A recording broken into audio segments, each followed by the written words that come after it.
All right, well, welcome you guys. Thank you very much for coming. So today Carolyn and I are here to talk a little bit about the work that we've been doing with the Cornerstones at Capstone grant.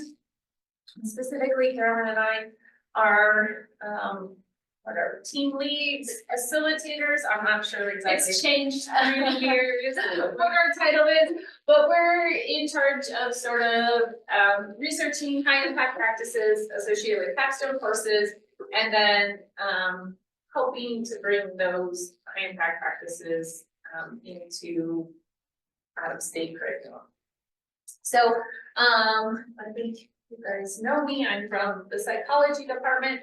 I do teach our two capstone courses within the psych department, which has helped me reflect a lot on sort of these high impact practices, how to incorporate them, and how to make things better. And I'm sure that you guys as capstone instructors have some of that same experience and expertise. So I would love to hear about it as we go through and think about these ideas. And Carol, do you do the intro? I was allowed to do it once. Okay. Well, so for a while they weren't letting me do it because I was like, oh, it needs revised, and then once it came down to the pipeline that it needs to be revised, I had to teach it. It had to be revised. So, all right. Going taken? Sure. All right. So the Cornerstone Capstone grant obviously is in its last year. So is it 5 years? Yeah. Now, so trying to institutionalize it, and the importance of the capstone is now every student is required to have a capstone for graduation. But even though it's required, the big issue was that not all of the senior seminars or capstones or whatever they're being called, not all of them actually fit into what a capstone actually was. So just because it's considered like the last class they need to take doesn't make it a capstone. And so what we have done from the beginning is we started just gathering data, what makes a capstone, what's the best practices. We also was it 4 years ago or so, we pulled together like all of the people that were teaching capstones on campus and did sort of a few listening sections and workshops to get where it was then. And then we pulled it together trying to come up with what the main key traits are for a high impact capstone, and created a pretty loose checklist in the sense that because there's so many different disciplines, we didn't want it to be really constraining. So instead we came up with a basic checklist, and then the last steps we're going through is we examined all of the capstone syllabi, institutional syllabi, to see if they met that checklist. Keep going, or we can go back.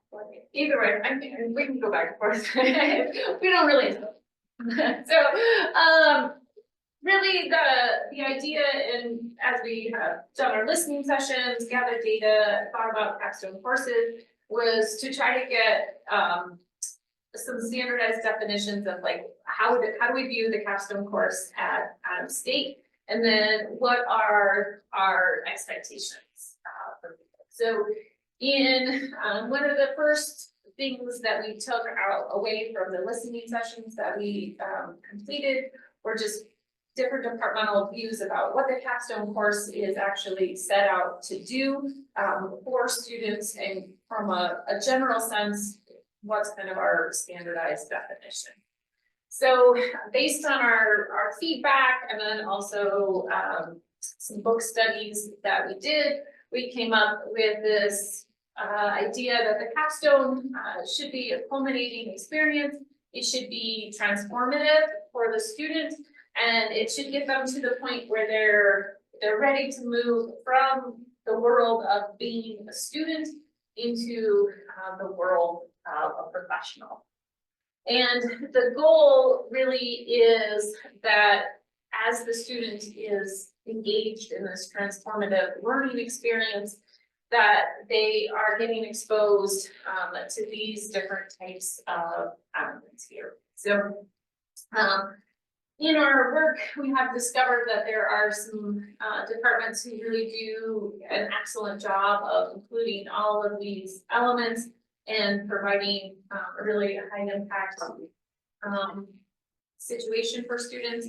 And then there are some other sort of capstones where we want to try to work and implement more of these practices throughout the course. So the culminating experience that the student has should really be tied to a project that is relevant for the particular student discipline. So in the psychology department, we have a couple of different options that we use. One is a research project that the student completes, and then the other one is an internship option for them to complete as well.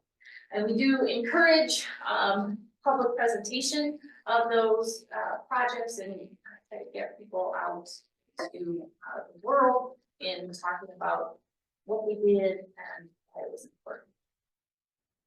And you guys' work, do you have specific projects within your capstone courses? Or do you think probably research or? Sort of, I mean, like, or in biology, we do sort of more of a synthesis than like actually reading, but collecting data and doing research that way. But yeah, they write up a sort of a synthesis on a topic. Sometimes they collect data. And then they have to do a poster presentation and a oral presentation. That's awesome. Yeah, our students do kind of like an independent study, so they, think about a class that they really enjoyed and maybe they find some topics that we didn't discuss and they go in depth. Our capstone is 2 semesters long, so they write up a project proposal in the first semester, and then they do the work, and they have an advisor, and then they give a presentation to write up a full research paper in the second semester. But we're looking to do some revamp on it, so we've had some issues in the past, so yeah. But it's good, we enjoy it.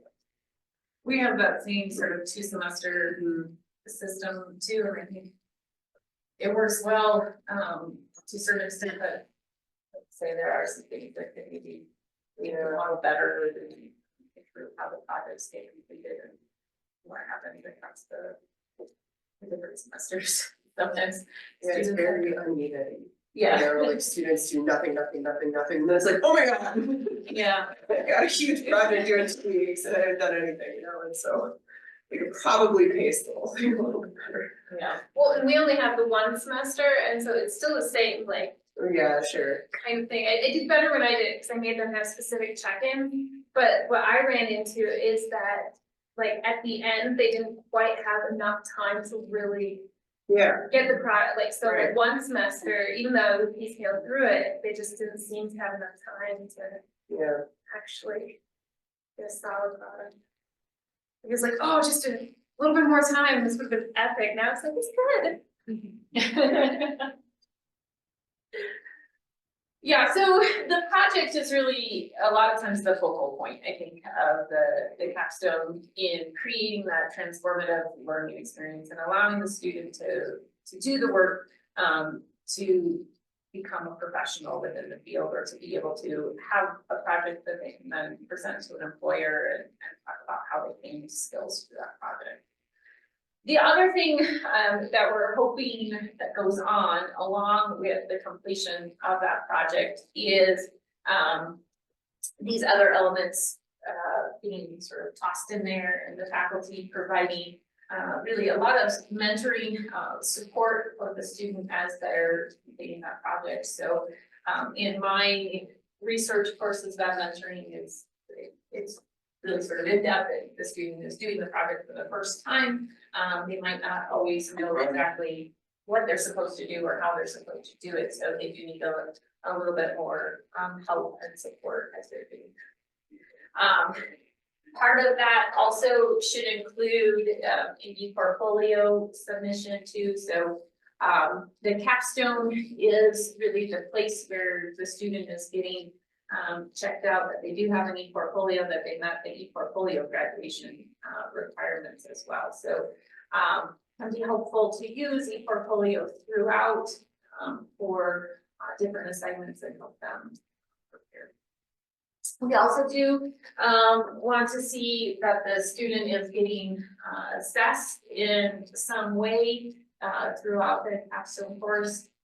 When we first, took on this project and started, looking at capstone courses, there was some, well, there was a lot of discrepancy. Some of the capstones were pass fail, others, were A through F, and students weren't always held to the same level of accountability. So as we've moved on through and provided different guidance, we are hoping to see that they're all A through F, graded, courses where the student does have to meet certain criteria.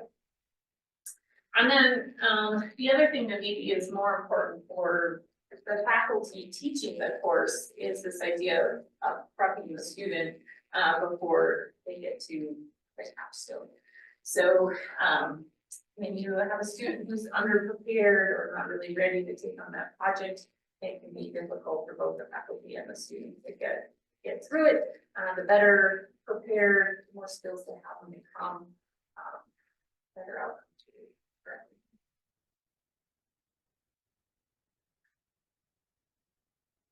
Okay, so then, once we had those, the checklist of what we were looking for to make a high impact practice, we went back to the institutional syllabi, and when we could, updated, syllabi as well.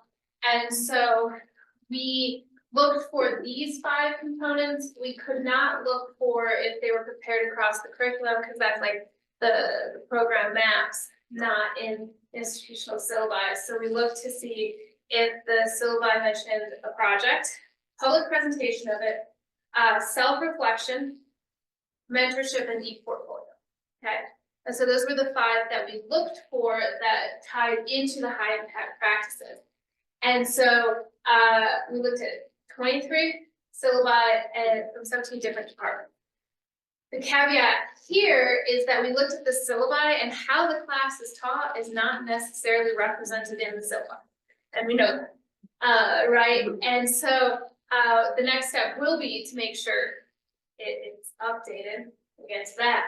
But so what we found was that there were some departments that had all 5. So actually, over 20% of them did have all 5. Interestingly, a number of those were the updated ones, right? Yeah. So these are the ones that have been done more recently, right? Versus there were a few that didn't have anything noted, not even a project, in the institutional syllabus, right? And so we came up with this, and then the next one goes with it, right? Yeah. And so when we were looking through it, this is where it lined up. So the most common aspect that was noted was that culminating project. I mean, it's the class is like the end class, and so all of them had, well, not all, most of them had a project noted. Once again, that doesn't mean they don't do one. And then actually, the next most common was the faculty mentorship being noted in there. And with that, it would be just even that in the institutional syllabus, it mentioned regular check-ins, because that is a mentorship component. The things that were not as common were the use of the e-portfolio, self-reflection, and public presentation. We can say one of the reasons e-portfolio isn't in a lot of them is because a lot of these institutional syllabi were done before e-portfolio was even a thing. Oh, yeah. Right, so they're old syllabi, and so they have not been updated, so obviously they're not gonna mention in the portfolio because it didn't even exist in the realm of patterns, right? And so, I mean, that makes sense. Other ones were the public presentation and self-reflection, right? And so that's the kind of areas to focus on would be those ones.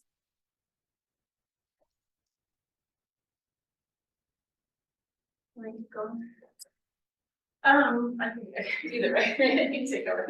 So, our next thing that we wanna do is to think about those, components that are or are not included, within the capstone courses, and then kind of brainstorm some different ways that we can bring more of those hip components to the capstones, that we all teach.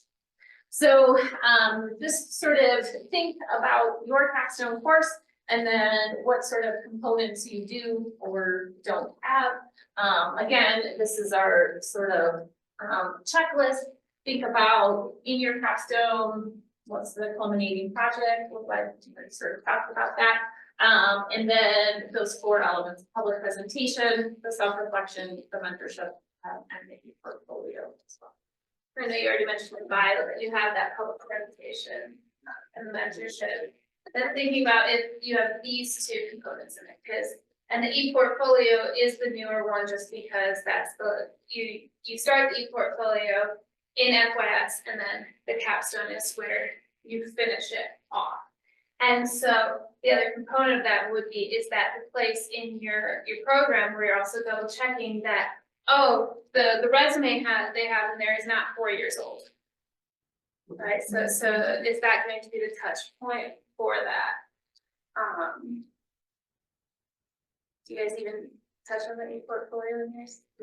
Okay, good. See, like, it's a lot of the times when we're looking at these institutional syllabi, it's like they might do that, but but we don't know. Yeah, for sure it's not in our institutional syllabus. Yeah. That's for sure. But we do it, yeah. I think the only reason it's in apps is because I knew what the checklist was. When we were revising it, I was like, we need to have this in it. So I cheated a bit. I have a question about mentorship. Is there any standard about how often the faculty members meet with students during capstones? I think, well, there would be like some standard of how often course meets. But the individual maybe meetings with a faculty member, are not, I don't believe there's any sort of requirement on that.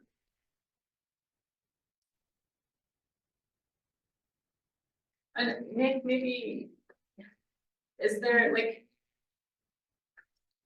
a capstone policy? I don't believe there is a capstone policy, there's an internship. Policy, but not a capstone policy. I mean, I know that. Well, so the internships. The internships are a little bit of a different beast, because typically they involve external partners, and so we have to sign MOUs with them, and so there's, risk and liability that comes into it, and that's really why we have a policy. In the case of the internships, that document goes into stuff that is kind of more than maybe just risk and liability, sets the number of hours that they need to take part in for their internship, but some of that is also an opportunity for us as an institution to kind of convey to our partners, like, this person should not just be fetching your coffee, like, we want this to be a meaningful experience. And so in order to make that, we kind of scaffold it into the expectations, the sort of roles and expectations we had.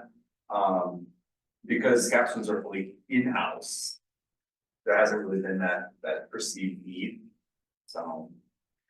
And like, we intentionally tried to make these like loose, in the sense that what mentorship is in one department is very different than another. So to allow for that, enough for academic freedom, and what each department feels is the best for their students, for their field, right? So we didn't say, oh, it has to be a research paper. Right, kind of thing is where we were going with that, is we didn't want to put too structured requirements on it, because then there's no way people will agree to it then. You mentioned you had a checklist for kind of the touch points in capstone. Is it something that you might be able to develop into a rubric that could be universalized? Well, I mean, it's just, yeah, well, I was gonna say, I think that initially in the very first year of the grant, we did create a rubric related to, pay impact practices, but I don't know how that ever got disseminated or if it did get disseminated or not. There was a different grant director. I feel like we have created at least 2 different rubrics in the Times.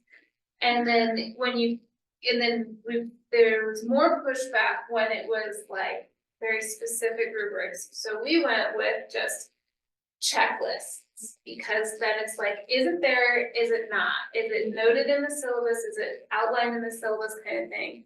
Is it not? So it's almost presence absence. And which seems to get more buy-in than very in-depth rubric, even though like we do rubrics for our students, they're like, oh, you didn't read it, That they do the same thing, like, they do. Don't read it. So nice checklist. How long have you guys been teaching capstones? It's like a year. I mean, we've had it for much longer than a year. Okay. I've been here 2 years, so. I was gonna say, Both years. Both years that you've been here. Okay. But it's been around. It could probably was like 2 or 3 years, so like, So have you like received, like those communications, can you remember? Ever like our checklist or? I don't know what. Have you seen the checklist or any of that Oh. that have ever come out? Maybe. I know, I'm not- I'm I'm calling you not- out, right? I'm not confident enough to say no. Well, I mean, they go, sometimes, it's hard to know how they do or don't get, disseminated across campus, and I think that's been one of the challenges of all the high impact practices, is just getting really the information out into people's hands where they can use it and kind of self-evaluate, yeah, I am doing this, or, yeah, I need to improve on this particular one. we do it through the school director, the Yeah. chair, individual instructors, and then. Is feedback mentioned as part of mentorship in any of the institutional syllabi? They do talk about, some of them do, I think, like weekly, they've mentioned like a weekly check-in with feedback, or the Yeah. student will revise the project with faculty feedback and stuff like that usually. So if you guys think about, your courses, we already covered the projects, but what about reflection, mentorship, e-portfolio, do you use those, or how do you have them incorporated into your classes? The self-reflection is the only piece that I'd say we don't do consistently. I'm sure some folks do depending on their class, but it's definitely not built into the class. All of our capstone students have to pick a faculty member to be their advisor. And they are supposed to meet with their advisor once a week to once every 2 weeks. And we have a wide variety of, amounts of time that students meet with their advisors, but they're supposed to work with their advisors regularly. So we definitely do that mentorship piece, and then, they have to put something from their final project into their e-portfolio. They also have to update their resume, that kind of thing. For the capstone, but the reflection is not something that we really do. It'd probably be good. And I know, I know that the reflection component is something that they're trying to integrate into a lot of the HIPs. It's more of making the students like think about what they did, not just like submit stuff and be like, oh, checkbox stuff. We have them evaluate each other, right? So, the students that are in the first semester of capstone have to attend the presentations for those that are in the second semester, or if there is no one like this semester, they have to go to student scholaries or attend like the biology poster sessions or something and fill out rubrics, right? So they're evaluating their peers, but not always themselves. And they're getting an evaluation. Yeah. From other people that in theory would make them reflect on what they did. You would think, right? If somebody gives you a C, how does that make you feel? Why did I do this? So maybe just structuring it a little bit better, I'm like, Yeah, we don't, that, and then the mentorship too, like, we don't really do the one-on-one mentorships. Really? Not really, we just have them in the class and then. I'm surprised. Yeah, if they need help, they can come get it, but most of them don't, so. so that's maybe sometimes- having a little more of that. Yeah. Yeah, we could do that better. Do you have pretty small class sizes though? It depends. Right now, I'm teaching the first semester, we're in thesis class and it's like 9. Wow, that's your longest. That is, yeah. But last semester, they had one student in it, so, yeah, so it depends, yeah. The first semester I got here, I taught the second semester of the thesis, and there was like 12 or 15, so. Oh, my. And I was supposed to talk about e-portfolios, but I just got here, I didn't know what e-portfolios were, so I had someone else come and talk about them. Well, that works. Yeah. That's still, it's in there. Is that part of their grade, then like submitting their portfolio and having it completed or? Next time I teach it, it will be, but that time I didn't know what they were when I got here, so I didn't make it part of their grade, but next time. I'll try to incorporate it more. All right, so I think you can go on to the next one, so, the public presentation, self-reflection, e-portfolio, those are the ones that do tend to be harder for people to incorporate, into the capstone course, or that maybe traditionally haven't been, in capstone, so people don't think about them as much. So these are really just some ideas and different ways to try to increase those components within the course and make them more visible to the students. So for the public presentation, I think one of the easiest and most accessible to all the students really is doing the student scholar days presentation, especially if it is a research-based type of course. That's really easy for the students to complete that presentation. Art and music also a lot of times do really good about putting on exhibits on campus, and so those on-campus outlets can be really great ways to get that public presentation. In psych, we also use the Rocky Mountain Psychological Association, so our sort of local conference for presentations for research projects. But we do get students maybe that don't have a project that is presentable there.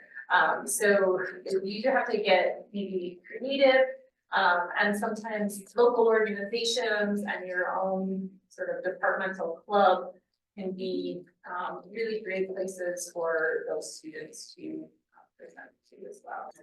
Well, STEM does you guys have like a poster presentation usually, like as one of the lunchtime talks. Yeah, it's a research symposium, Yeah. that's connected specifically with the peers though, it's not always the capstone. Like the capstone is usually a separate thing. In biology, we have our senior symposium, which is like a Saturday where all the kids have to come and do their talks. And anyone can come, but usually it's just faculty and family and friends. Sometimes I use other classes for students to present into, so I also teach like a 200 level sort of career prep class for students. And I have the capstone students come into that class and talk to them about their capstone and provide them kind of a good mentorship process between the students, where they can see the upper division student, what they're doing, how they're completing their work. And they can be aware of upcoming requirements for them as well. So getting the students to another class or presenting in that way can also be helpful. Do you guys do anything different for public presentation or? We, like, when you guys taught it, before I taught it, it was just me to have it. It was just Faculty show up, right? The department would just show up for it, for the end semester, for the like senior sem talks. we didn't really do anything. Oh. So, typically at the end of the semester, they would submit a paper and then it would kind of just go into a vacuum, like they would get it back with comments, I hope. But. Yeah, I was telling them like, they didn't really let me teach the class until it had to be revised. So, yeah, when I started teaching it, and I didn't teach it consistently every semester, but when I taught it, I started having that finals week. Event where I invited the whole department, and I told all the students they were gonna do essentially a Pecha lightning talk. Where they're gonna put the slides up, they were gonna go, it was gonna be over quickly, and then we could just kind of socialize, but it was like, there's going to be a presentation to your peers and to the other faculty. It's not something to be alarmed by, but you're gonna be the expert in this by the end of the semester, and so you'll be able to show off everything you've learned, and I think the students enjoyed it. I mean, maybe enjoyed is a strong word, but I think it was good for them certainly, and they learned a lot through that experience. What kind of talk do you call? So What's that? Pecha is this like, I don't think it's a Japanese word, but I think it's a Japanese company now. It was these architects once upon a time that started doing these gatherings where there'd be like 5 presenters. You can't have any words on your slides, the slides have to change like every 20 seconds. And so it allows you to kind of do this visual kind of flash thing where you put an idea out there and then flips the script so that it's less about us as the panelists talking to the audience, and more the audience having an opportunity to talk to the panelists. That's kind of, in the US, they kind of more talk about it as a lightning talk, but almost like TED Talks now, there's like a Pecha Kucha company, and you can go to these different Pecha Kucha talks in the world. Interesting. Yeah. I like it. And they're usually like 3 to 5 minutes, I've seen them even at 1 minute. Yeah, and you typically in PowerPoint, you set the advancement, so it's not like you get to click next slide, it just keeps going, like. You gotta be on it, and if it changes, you just roll with it, and you keep going, and How it's done, fun. yeah. I like it. / terrifying. Well, and when I taught it, I just used student scholar days, and so my students weren't done with their projects, but they had enough together to do like a poster and a presentation. And so we didn't really start working on the drafts for it until after student scholar days, so they were, so it actually helped them get their ideas together better, even though they didn't have the final product. It's not at the end of the semester, right, so. I think the students are often afraid of public presentation, like, and my classes, when I present in front of the other faculty or student, like, they're terrified, they don't wanna do it, it's gonna be a horrible thing. But usually afterwards is when they realize how rewarding or important that component was. So I think it is an important part for them to get out and realize, how good they are, or, you know, where their expertise is and how they're presenting themselves to other people. For the self-reflection and e-portfolio, I think a lot of times those can go kind of hand in hand. The e-portfolio is supposed to be a self-reflective tool, hopefully for the student to think back about all the things they've done, how they've met their Adams outcomes, to present what they're gonna do in their future, based on what they've done so far. So I think including reflective assignments on the portfolio or posting, you know, a piece of their project and reflecting on what they learned from it can be an easy way to kind of incorporate both those elements into your course and get the students thinking a little bit more about what they're doing. Also kind of having them review and go back throughout their curriculum and connect different pieces of the capstone to the curriculum is another sort of way to do self-reflection as well. I have the students write a reflective paper where they talk about significant theories from earlier courses. And they always tell me, I don't know anything that happened in that course, but of course they do, once they take the time to think about it, and especially in the internship where they are like actually seeing the theories happen in real life, and then they say it, and I'm like, oh, that's just like such and such, and then, oh, of course, now I remember all of these things, so, getting them to engage in that process is maybe hard a little bit sometimes, because they check the box on the course and then walk off, but when they reflect on it, I think, through that project. How do you? Well, we have ours can be difficult at times because with CAPS, you have people coming in as the capstone with multiple trajectories, they need history, anthropology, political science, or social studies secondary. And so it can be kind of like, you don't always know what they come in with when they come in. So I mean, one of the things like we would need to do better as a department, and then probably some of the other departments that have like multiple trajectories and the people teaching, not teaching all the same, like all the courses that their students are taking, is try and sort of map it out so you know what students are supposed to be getting from specific classes along the way. So like you obviously you don't teach every single biology class there is. So know what. Do that. Right, and so having a basic idea of in these classes, this is one of the things, like one of the building blocks that they should have when they get to capstone. So like if they're supposed to be like the research component of it, or how to like a stats, like how to, you know, interpret data, which class are they hitting it in? Just to make sure that in any of the trajectories they go through, they are prepared for it. I mean, and like my department itself needs to do that and make sure students have what they need along the way. And I mean, they also are going to ask that to be done for like the e-portfolio. Where do they hit specific codes of the e-portfolio? So they don't show up, get it in FYS, and then don't look at it again until capstone. So where are they supposed to be? Again, my department needs to do that too. Doesn't happen. And so it's something that potentially could be done at the same time. Is figuring out, so there's a little bit more idea of when students get specific skills throughout the curriculum. But we did not look at that because we don't have like program maps or any idea what is taught in a lot of classes. Right, like what are they getting calculus versus?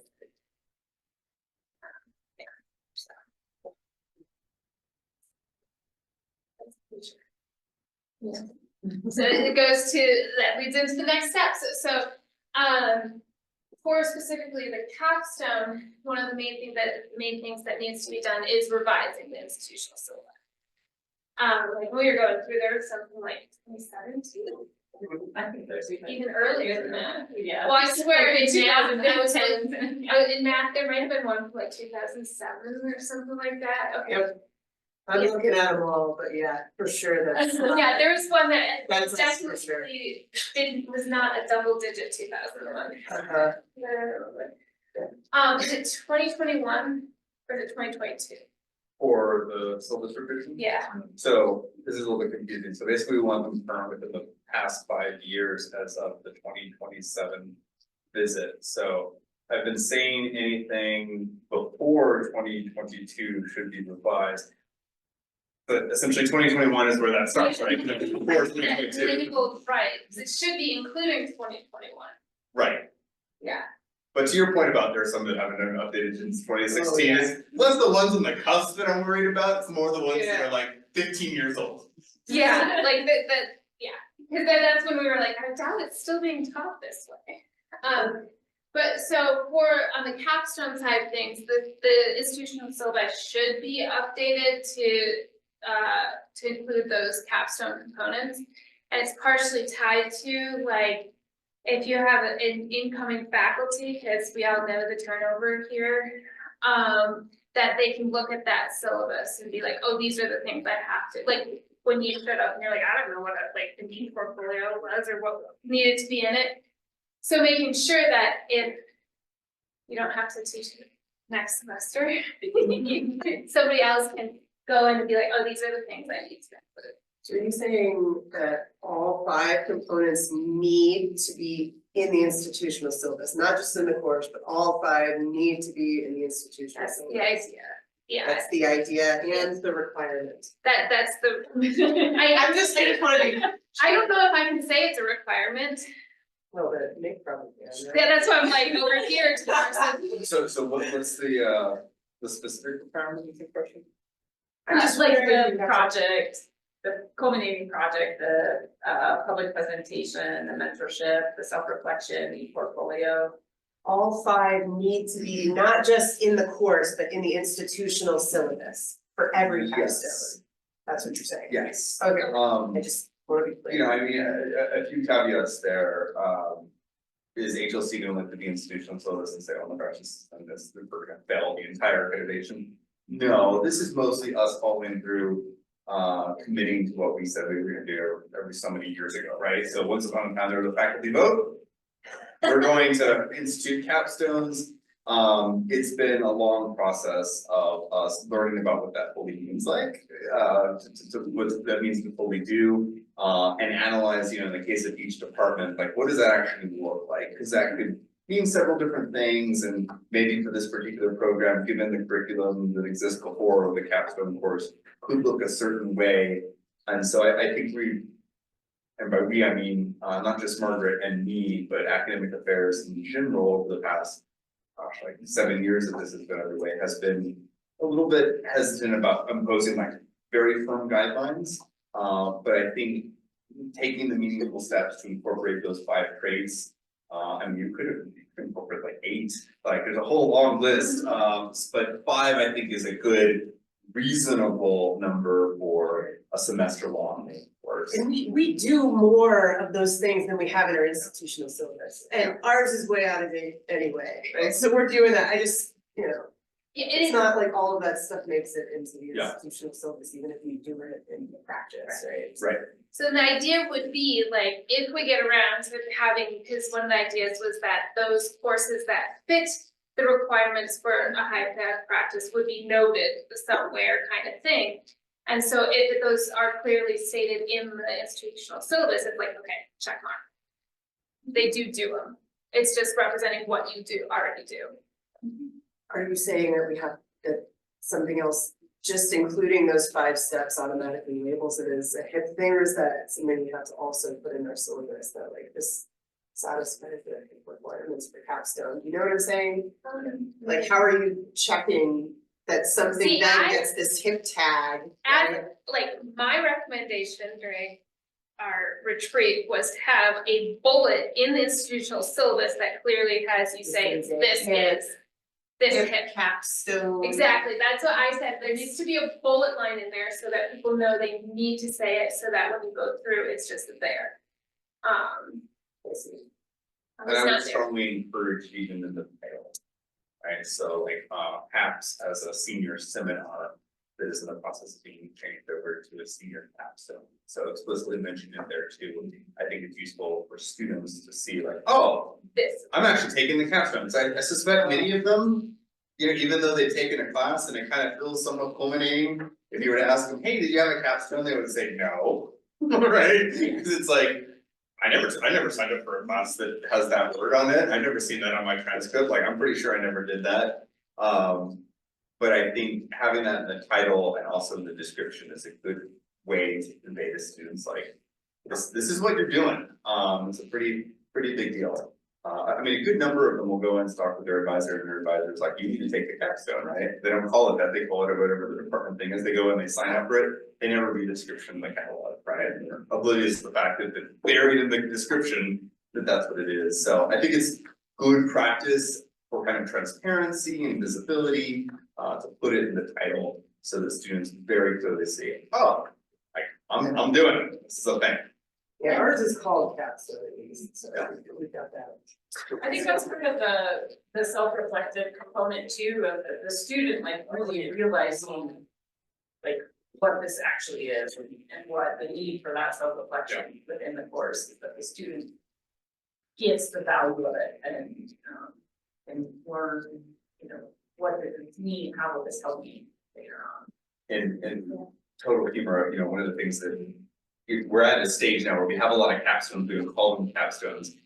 right when we launched this, I think the very first course where they changed the name was kinesiology, and they added capstone in it, but it was really kind of superficial, because they just put the word capstone in the course title, but they didn't actually change the curriculum.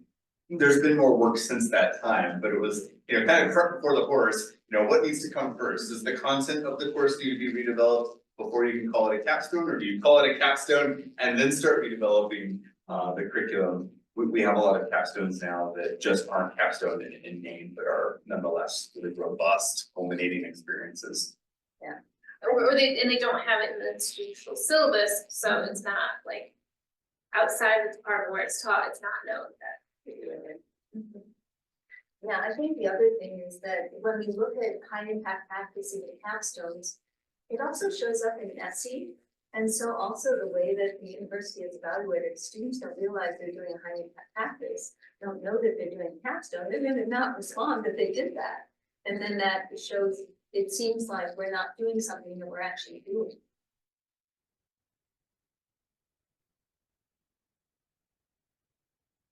Oh, and I already mentioned that one. Okay, so then lastly, really the next steps for Carolyn and I are to try to work on more resources to get out to you guys. And hopefully soon there will be a Blackboard shelf and also an updated capstone webpage on the state website that'll give some more information about capstone courses. And then the Blackboard shall really give you guys more resources about how to incorporate those elements into your classes, and think more about the different components of the capstone. I think the other thing, that's not up here, that we haven't really touched on very much, is also getting feedback and information from students who do complete, those more robust capstone experiences, and trying to figure out how is that capstone ultimately leading to a job for them, or what's the impact of the capstone beyond the out-of-state experience.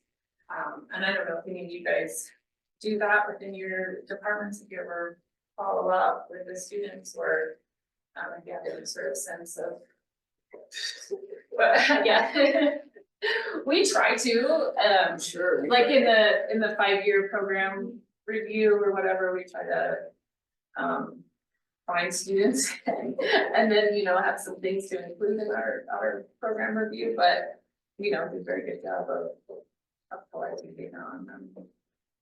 Sneak, sneaky surprise, I have more on this. So on the 25th, Becky's talking to a few of us about a survey that we now have access to from the Heads Consortium.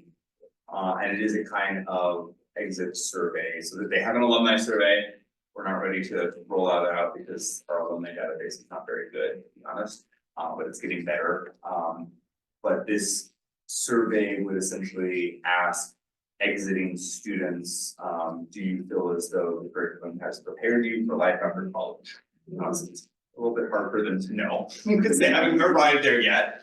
But it could help to get an indication of whether or not the program as a whole is worthwhile and good, and the capstone in particular is accomplishing the aims that you set for it. And so that might be rolled out as early as the end of this semester. But we're sitting down and take a look at the questions and conclude, like, is this actually something that will be useful for us? But we could have our first data set as early as the end of this semester. It could be really exciting because we've talked about this for a long time. We just haven't been able to identify a route to accomplish something close to that.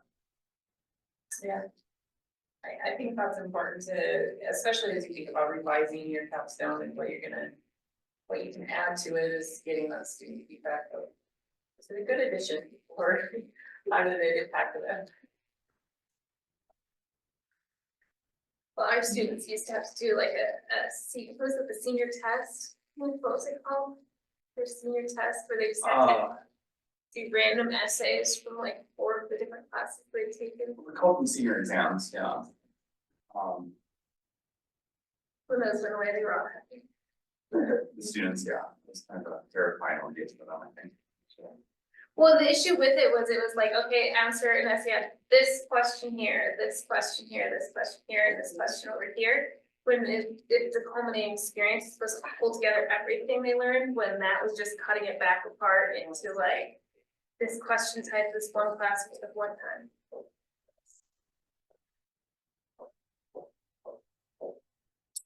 That's all we have for you guys. Do you have any other questions or?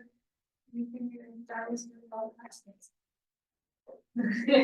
Well, then we worked, we did a few different, like, help people revise, well, it was my department, so I don't know if I can say we did that.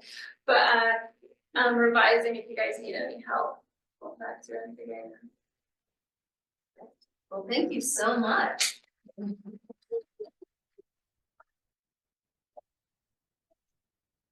Thank you guys for coming. Definitely A+ students.